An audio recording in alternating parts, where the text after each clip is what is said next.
శిరీష కేసులో ఎన్నో అనుమానాలు ఉన్నాయంటున్నారు పోలీసులు. రాజీవ్ శ్రవణ్లకు 5 రోజుల కస్టడీ కోరుతూ వారు పిటిషన్ దాఖలు చేశారు. మరోవైపు ఆడియో టేపులు సంచలనం రేపుతున్నాయి. టేపుల్లో రాజీవ్ ఫ్రెండ్స్ నందు, నవీన్లు తేజస్వినికి వార్నింగ్ ఇచ్చామని శిరీషను కన్విన్స్ చేసే ప్రయత్నం చేశారు. రాజీవ్, శిరీష, తేజస్వినితో పాటు రాజీవ్ ఫ్రెండ్స్ ఎవరితో మాట్లాడినా ఆడియోలు రికార్డ్ చేసుకున్నారంటే ఒకరిపై ఒకరికి నమ్మకం లేనట్టే అని అనుమానిస్తున్నారు పోలీసులు. రాజీవ్ శ్రవణ్లను కస్టడీలోకి తీసుకుని విచారిస్తే మరిన్ని నిజాలు బయటపడతాయన్న ఆలోచనలో ఉన్నారు.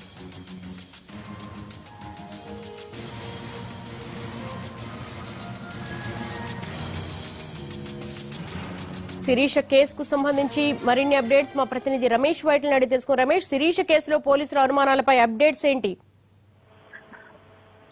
అయితే శిరీష కేసులో పోలీసులు కొన్ని అనుమానాలు వ్యక్తం చేస్తున్నారు. దీనికి సంబంధించి ఇద్దరు నిందితులైన రాజీవ్ అండ్ శ్రవణ్లను తమ కస్టడీలకు 5 రోజుల పాటు ఇవ్వాలని చెప్పి నాంపల్లి కోర్టులో ఒక పిటిషన్ దాఖలు చేశారు బంజారాహిల్స్ పోలీసులు. ఈ కస్టడీ పిటిషన్ లో పలు అంశాలను కూడా పోలీసులు ప్రస్తావించడం జరిగింది. ప్రధానంగా చూసినట్లయితే తేజస్విని అసలు ఎవరు, తేజస్విని శిరీషల మధ్య ఉన్న గొడవలు, తేజస్విని రాజీవ్లకు మధ్య ఉన్న సంబంధం ఏంటి, అసలు తేజస్విని గురించి తాము పూర్తిగా తెలుసుకోవాల్సిన అవసరం ఉంది. తేజస్విని శిరీషల మధ్య జరిగిన గొడవల్లో అసలు ఏం జరిగింది, ఎలా జరగడం జరిగింది, ఏడాది కాలంగా రాజీవ్ శిరీష తర్వాత తేజస్విని మధ్య జరిగిన సంభాషణలు ఏంటి, గొడవలు ఏంటి, అసలు కారణం ఏంటి, అన్ని విషయాలను తాము తెలుసుకోవాల్సిన అవసరం ఉందని చెప్పి ఈ పిటిషన్ లో పేర్కోవడం జరిగింది. దీంతో పాటుగా అసలు కుకునూరుపల్లికి ఎందుకు వెళ్లారు, ఏ విధంగా వెళ్లారు, వెళ్ళడానికి వాళ్ళ రూట్స్ ఏంటి, వాళ్ళు ఏ రూట్ లో వెళ్లారు, ఎక్కడెక్కడ ఏం చేశారు, ఇప్పటివరకు తాము శ్రవణ్, రాజీవ్లు చెప్పిన స్టేట్మెంట్ల ప్రకారం విచారణ చేస్తాం. అయితే ప్రాక్టికల్ గా ఇద్దరు నిందితులను కూడా కుకునూరుపల్లి వరకు తీసుకెళ్లి అక్కడ ఉన్న దారిలో ఉన్న సీసీ ఫుటేజ్ కావచ్చు, దారిలో వెళ్తున్న రూట్ కావచ్చు, ఇవన్నీ కూడా స్వయంగా వాళ్ళ నిందితుల ద్వారా తెలుసుకోవాల్సిన అవసరం ఉంది. కాబట్టి ఇద్దరిని రాజీవ్, శ్రవణ్ని తమ కస్టడీకి ఇవ్వాలని చెప్పి దీంట్లో పేర్కొన్నారు. అయితే శిరీష్, రాజీవ్ల మధ్య జరిగిన గొడవ, ఆ రోజు ఏదైతే శిరీష చనిపోవడానికి ముందు ఒక వీడియో కాల్ ని చేయడం జరిగింది శిరీష రాజీవ్కి. అయితే వీడియో కాల్ ని రాజీవ్ ఎందుకు ఎత్తలేదు, అసలు ఏం జరిగింది, ఆ కాల్ చేస్తున్నప్పుడు రాజీవ్ ఏం చేస్తున్నాడు, ఎక్కడున్నాడు, ఇలాంటి కోణంలో కొన్ని అనుమానాలను వ్యక్తం చేస్తూ దీంట్లో ప్రధానంగా కస్టడీ పిటిషన్ దాఖలు చేయడం జరిగింది. ఈ కస్టడీ పిటిషన్ పై రేపు విచారణ జరగబోతుంది. రేపు విచారణ జరిగిన తర్వాత ఇద్దరిని కస్టడీకి సంబంధించిన పూర్తి ఆదేశాలు కూడా బయటికి వెలువడే అవకాశం కనబడుతుంది. అంటే శిరీష కేసులో ఇప్పుడు ముగ్గురు A1, A2 అనేది, అలాగే ఇన్స్పెక్టర్ ప్రభాకర్ రెడ్డిని చనిపోయాడు కాబట్టి ఇప్పుడు కొత్త క్యారెక్టర్స్ ఎంటర్ అయ్యాయి. ఒకటి నందు అండ్ నవీన్, వీళ్ళ గురించి ఏంటి? దీనికి సంబంధించి కూడా పోలీసులు తెలుసుకోబోతున్నారు. ఇందులో కూడా ఇప్పుడున్న అనుమానాలు ప్రధానంగా నివృత్తి చేసుకునే ప్రయత్నంలో నందు, నవీన్ అనే వ్యక్తులు కూడా ఇద్దరు కూడా రాజీవ్ కు అత్యంత సన్నిహితులు, కామన్ ఫ్రెండ్స్. నందు, నవీన్, శిరీష, రాజీవ్ వీళ్ళంతా కూడా కామన్ ఫ్రెండ్స్. ఈ నలుగురు కూడా కలిసి ఉంటారు, కలిసి తిరుగుతారు. అంతేకాకుండా వీళ్ళకి సంబంధించి ప్రతి విషయాన్ని కూడా రాజీవ్ తన అత్యంత ప్రాణస్నేహితుడైన నందు, నవీన్లకు ఎప్పటికప్పుడు చర్చిస్తారు. కాబట్టి వీళ్ళకి సంబంధించిన విషయాలు కూడా తెలుసుకునే ప్రయత్నం చేయాల్సి ఉంటుంది.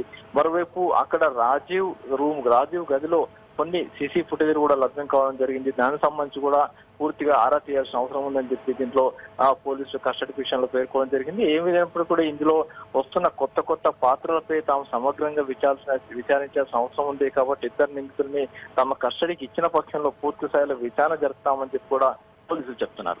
అంటే ఇక్కడ రమేష్, ఇంకొక ముఖ్యమైన విషయం ఏంటంటే కుకునూరుపల్లి పోలీస్ స్టేషన్ కి ముందు వెళ్లారు. అక్కడ ఐ విట్నెస్ ని కూడా కొంతమంది గొంతు నొక్కేస్తున్నారని కానిస్టేబుల్స్ మాట్లాడటం కూడా జరిగింది.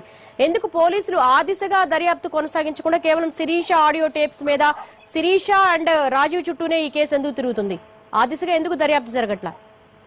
కుకునూరుపల్లి పోలీసులకు సంబంధించి ప్రస్తుతానికి బంజారాహిల్స్ పోలీసులు విచారణ జరపట్లేదు. అటు సంగారెడ్డి డిఎస్పీగా పనిచేస్తున్న తిరుపతన్న, అటు ఎస్ఐ ప్రభాకర్ రెడ్డి మృతిపైన పూర్తి స్థాయిలో దర్యాప్తు చేస్తుంది. ఈ దర్యాప్తు దశ, ఎస్ఐ ప్రభాకర్ రెడ్డి మృతికి సంబంధించిన దర్యాప్తు దశ కూడా పూర్తిగా కీలక స్థాయి చేరిందని చెప్పు. దీనికి సంబంధించిన పూర్తి వివరాలు కూడా రేపు 2 రోజుల్లో మీడియాకు వెల్లడించే అవకాశం ఉంది. అయితే అక్కడ జరిగిన సంఘటనకు సంబంధించి కూడా ఇటు హైదరాబాద్ పోలీసు, బంజారాహిల్స్ పోలీసులు కూడా తెలుసుకునే ప్రయత్నంలో ఉన్నారు. ప్రధానంగా చూసినట్లయితే హైదరాబాద్ నుంచి కుకునూరుపల్లికి వెళ్లి తిరిగి రావడం, ఈ మధ్యలో ఏం జరిగింది, ఎక్కడెక్కడ సీసీ కెమెరాలు ఉన్నాయి, ఎక్కడెక్కడ వీళ్ళు ఆగారు, ఎక్కడెక్కడ శిరీష ఒకసారి మధ్యలో కుకునూరుపల్లి నుంచి తిరిగి వస్తున్న సమయంలో శిరీష ఒకసారి మధ్యలో నడుస్తున్న కారు నుంచి బయటికి దూకడం జరిగింది.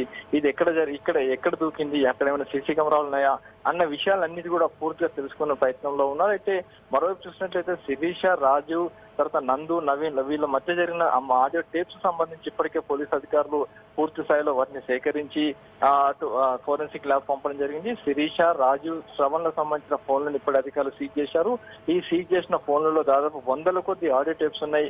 దీంట్లో ప్రధానంగా శిరీష, రాజులు, అటు శ్రవణ్లు వీళ్ళు ఎప్పటికప్పుడు ఎవరు కాల్ చేసినా ఆడియో రికార్డు చేసుకునే అలవాటు ఉంది. కాబట్టి ఈ ఆడియోలలో ఏముంది, అసలు సంభాషణలు ఏంటి, ఏ విధంగా ఉంది, ఏమైనా కుట్ర జరిగిందా అన్న కోణంలో కూడా ప్రధానంగా వీళ్ళు పూర్తిగా అధికారులు విచారించబోతున్నారు. అయితే ఇప్పటికే శిరీష, రాజు సంబంధించిన సెల్ ఫోన్లు సీజ్ చేసినప్పుడు దాంట్లో ఉన్న ఆడియో టేపులను తొందరగా విశ్లేషించి తమకు నివేదిక ఇవ్వాలని చెప్పి పోలీసులు అటు ఫోరెన్సిక్ వైద్యులను కూడా కోరారు. ఆ నివేదిక కూడా త్వరలోనే రాబోతుంది. వచ్చిన తర్వాత పూర్తి స్థాయిలో కూడా అన్ని విషయాలు కూడా వెలుగులోకి వచ్చే అవకాశం కనబడుతుంది. Yes Ramesh, thank you.